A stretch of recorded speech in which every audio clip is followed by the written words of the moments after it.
आपदामपहर्तारं दातारं सर्वसंपदां लोकाभिरामं श्रीरामं भूयो भूयो नमाम्यहम्।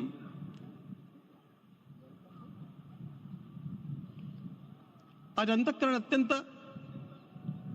उल्लास से, समाधान से और कृतज्ञता से भरा हुआ है। हमारा संपूर्ण राष्ट्र और पूरा विश्व भी आज भगवान श्री राम की प्रतिष्ठा से आलोकित होने का पर्व आरंभ हो चुका है। यह केवल एक मंदिर में एक मूर्ति की प्रतिष्ठा नहीं है, यह इस देश की अस्मिता, इस देश का स्वाभिमान और इस देश का आत्मविश्वास, इसकी प्रतीक्षा है। 500 वर्षों की प्रतीक्षा के पश्चात यह संभव हो सका।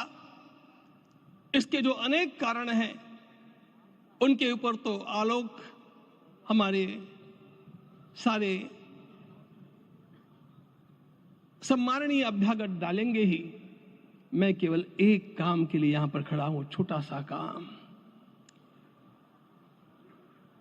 कारण तो अनेक होते हैं, लेकिन अनेक कारण मिलते मिलते आखिर वे एक विशिष्ट स्तर तक पहुंच जाते हैं और उस स्तर पर कोई महापुरुष हम लोगों को उपलब्ध होता है और उस विभूति के कारण युग परिवर्तित हो जाता है।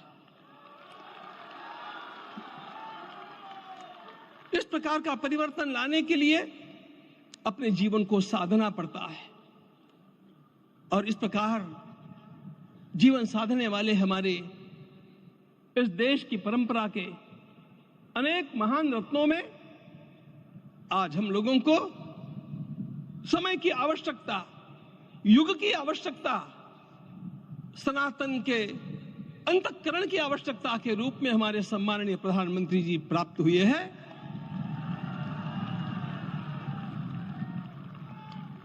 यह केवल इस देश का नहीं, यह संपूर्ण विश्व का सौभाग्य है कि आज एक ऐसा राजदर्शी हम लोगों को प्राप्त हुआ।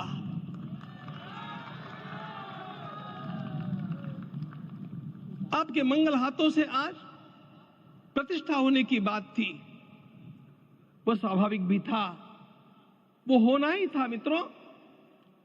लेकिन मुझे इस बात का आश्चर्य हुआ जब मुझे लगभग 20 दिन पूर्व समाचार मिले कि माननीय प्रधानमंत्री जी को इस प्रतिष्ठा के लिए स्वयं अपने लिए क्या क्या अनुष्ठान करके सिद्ध करना चाहिए, स्वयं को उसकी नियमावली आप लिख करके भेजें।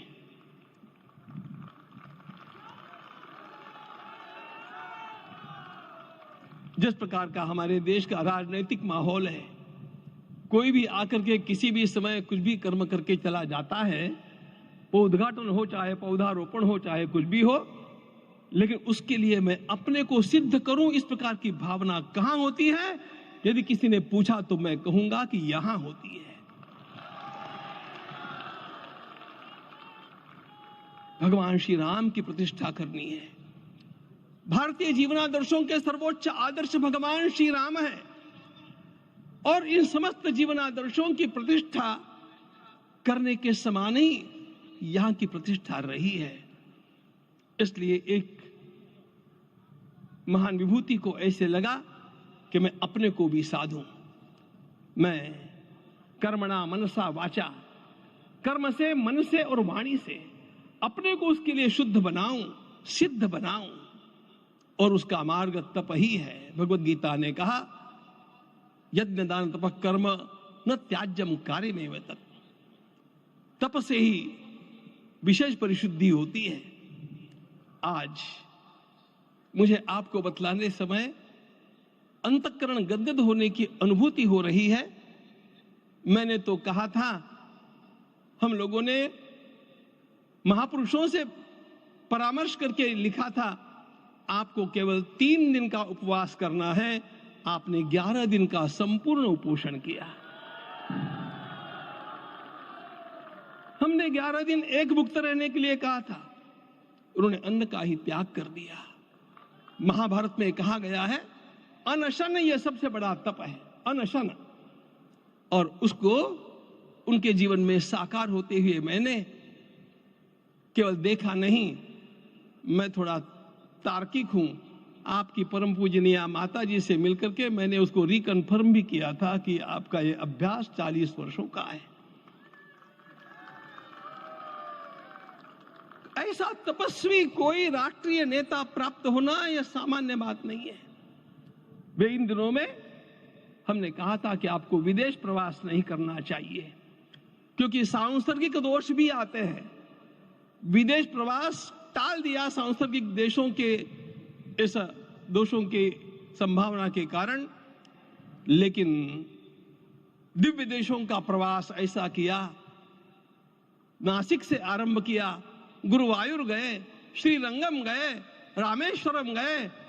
इन सारे स्थानों पर जाकर के वहां के परमाणुओं को लेकर के और पूरी भारत माता के हर कोनों में जाकर के मानो वे निमंत्रण दे रहे थे कि आइए दिव्य आत्माओं, अयोध्या पधारिए और हमारे राष्ट्र को महान बनाने के लिए आशीर्वाद दीजिए।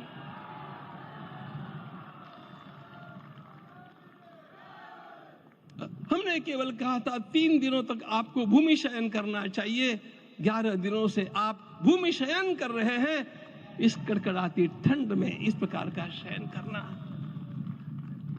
मित्रों, ब्रह्मा जी ने सृष्टि को निर्माण किया। उस समय उन्होंने एक शब्द को सुना था। भारत की संस्कृति का सबसे मूल शब्द है तप, तप इति। हमारे पूज्य गुरुदेव के गुरुदेव परम गुरु कहा करते थे, कांची के परमाचार्य जी महाराज, तपश्चर। मैं जब भी उनसे मिलता था वे कहते थे तपश्चर।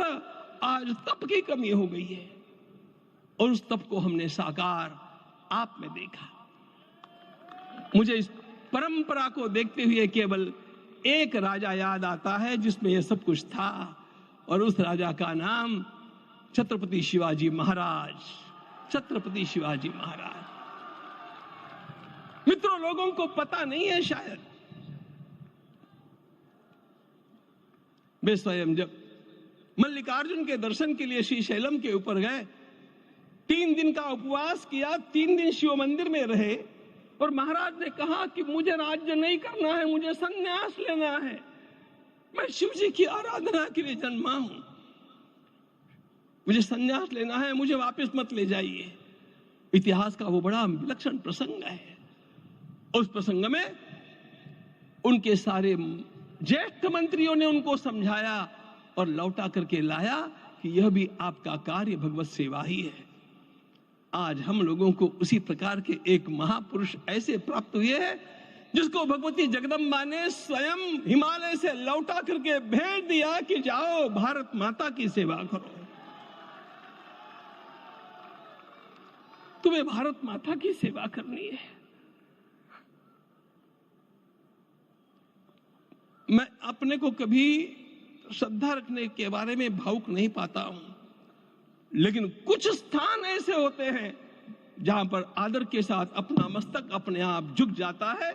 ऐसा एक स्थान हम लोगों को उच्च पदस्थ इस राजर्षि ने जब दिखाया तो मुझे छत्रपति शिवाजी महाराज के गुरु समर्थ रामदास स्वामी महाराज की याद आ गई। उन्होंने शिवाजी का वर्णन किया, निश्चयाचा महामेरु, निश्चयाचा महामेरु, बहुत जनासी आधारू, अखंड स्थितिता निर्धारू, श्रीमंत योगी, श्रीमंत योगी, श्रीमंत योगी। हम लोगों को आज एक श्रीमंत योगी प्राप्त हुआ। आज मैं यहां पर केवल इसलिए खड़ा हूं कि इतने तपस्या के पश्चात इन सारे महात्माओं की अनुमति लेकर के और उनके आशीर्वाद लेकर के उनका यह तप पूर्ण करने के लिए, उसकी सांगता के लिए उनको चरणामृत दिया जा रहा है। आप सबकी सहमति हो तो आप सब लोग ओंकार का घोष करके मुझे सहमति दें।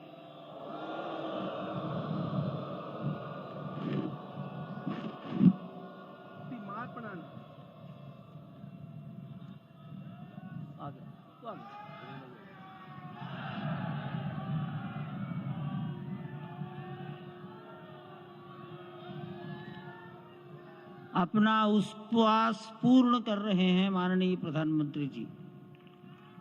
11 दिवसीय उपवास को वो पूर्ण कर रहे हैं।